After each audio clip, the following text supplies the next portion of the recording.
Hi guys, we are back with Open It and Play. This is Mike and we are covering the Scarlet Spider comic version. This is Mafex or Mafex number 186, 6-inch scale Marvel figure.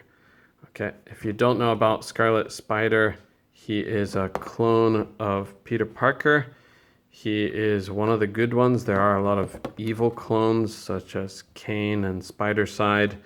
But Scarlet Spider is one of the good guys, and he actually assumes the identity of Spider-Man for quite a time period in the comics. Okay, we're just going to go through everything real quick with this guy. We've tried several times for this video, and we keep having technical problems, so we'll get the figure out, and we'll go over his articulation from the start. The figure has the hood with the wire in the outside edge. You can play with it a lot to pose it into the position that you want. I think you can make the shape pretty much the way that you would want for a hoodie, but he does have a little bit of a point in the back of the hood where the stitch comes together, or the way that it comes together. That's maybe the milder version, but I don't really see him wearing the hood in the comics, for at least the comic issues that I have, so I'm going to keep mine down. And with the neck joint, you can move it back this far. It can tilt down about this far. If you play with that hinge joint inside, you can move it down even further, but you can see this hinge joint, it has a bit of, my phone will not focus, there you go, has a crook in it, so you can turn it. If you turn it the opposite way, it's gonna let him pose even further, like bury that chin further down. Okay, and then I'll put the head back on. This one is the thing where you got to get the angle just right. If you get the angle right, it's quite easy to do, but if you get the angle wrong, it takes a lot of effort. All right, and for his posability, his arms, he has a butterfly joint, up, down, all around, and then he has a ball joint on top of that. He has bicep swivel, double hinged pinless elbows. His hands are not so flexible. They have a usual Mafex style joint, so you do have a lot of options, but they are kind of tricky to play with. So if you pop off the hands, you may be able to reset this closer to the pose that you want. But you are a little bit limited by this Spider-Man's, Scarlet Spider's web shooters. So, okay, if we see under the shirt really fast, he has a diaphragm joint. He can pose to the side like this, pose to the side like this, quite a ways both ways. He has a waist joint that is hidden inside here. If you can see that.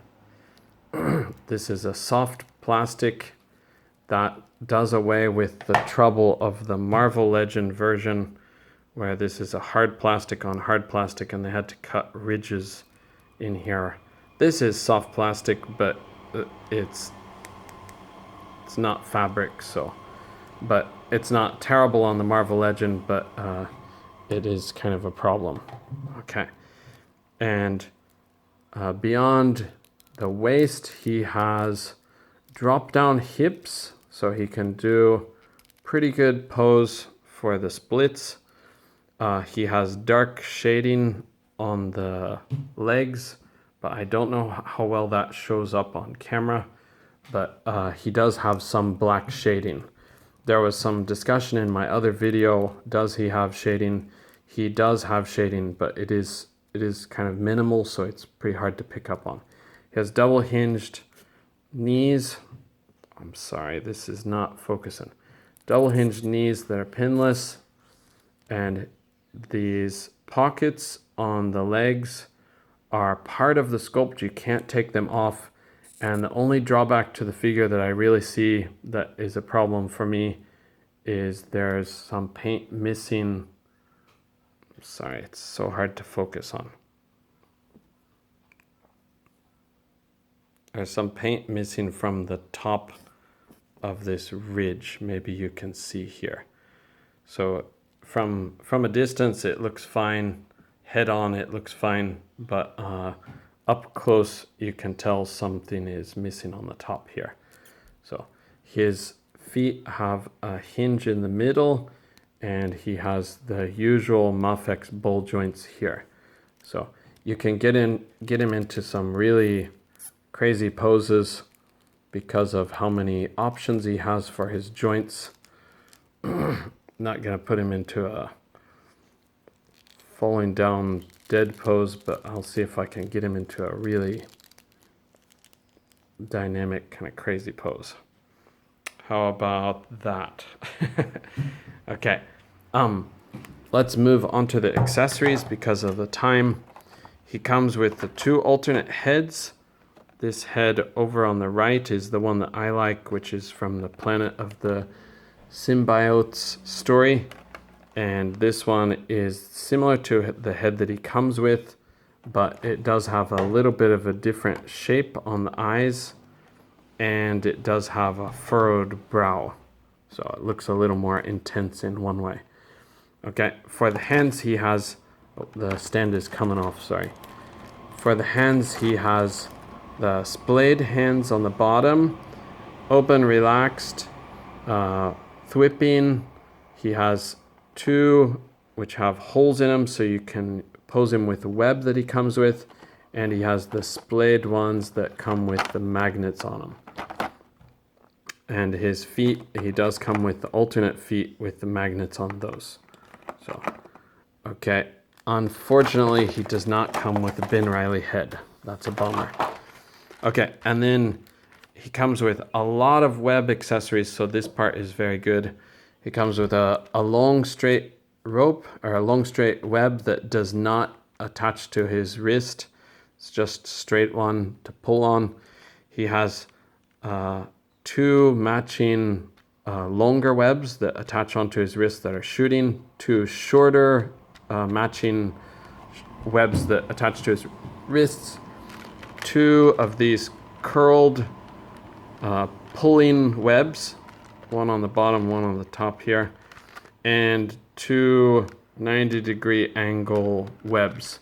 So these last 4 webs, they don't have something to port onto his wrist. You just have to have him hold it with those gripping hands. Okay, the final thoughts. I wasn't going to buy this guy at first, but because I have this one and I spent a pretty penny, but this guy had a really damaged box, and unfortunately someone had like glued, or he had a defective joint, so I had to do a little bit of repair to make him work. But he was new in the box, but he was kind of defective, but I got him working. But this guy is probably enough for most collectors, but if you want something more dynamic and probably the better figure of the 2, and currently the cheaper of the 2, then this Mafex will be the figure that you want to go with. This guy's value is really high on the aftermarket. I don't have the version with the Ben Reilly head, so I really want that still. But one thing, the Marvel Legend does have feet that look a lot different. They're a lot bigger feet, but I prefer the Marvel Legend feet versus the Mafex feet. That's a side-by-side right there. They're evenly touching. So you got to go with very small feet if you're going with the Mafex. So, all right, and some quick size comparisons. This guy next to our Peter Parker. I can get him posed straight again. Does take a little bit of time. Sorry, this is not exactly straight because he's got his hip dropped down. But This guy next to Peter Parker. Whoa. I'm sorry, it's not exactly, but he is a clone of Peter Parker. So, whoa. There they all go. He is a clone of Peter Parker, so they made them roughly the same height. It may look like one is taller in some cases, but I'm pretty sure they're the same height. And if you want to see them compared to Venom, a side by side, then there they are. Okay. And the side by side last one with the Marvel Legend. So the Marvel Legend does have the black outline on the eyes, so that is a good point. They do have a little bit different belt design, but I think the Scarlet Spider did have both designs in the comics. And you can see that's a dramatic difference. I didn't even think about that. There's a spider on the back and there's a missing spider on the back. So it is from a slightly different time period in the comics. Okay, thank you guys for joining me. I'm so sorry that my first figure review didn't show what he looked like from the back. To be sure that he's shown that way in this review, I'll give you a rear view here. He's got these guys kind of up by his face. I gotta move that down. Okay. I should put a figure on a stand with a rotation for every review. I'm sorry, I'm such a beginner and I only do these maybe once every 6 months. If I can ever afford to get a new phone, I'm gonna try to do reviews more often. But okay, thank you for watching, and we'll see you next time here at Open It and Play. Okay, thanks again, guys, for your patience, and sorry for all the technical problems and all my shortcomings as a reviewer. Thank you. Bye.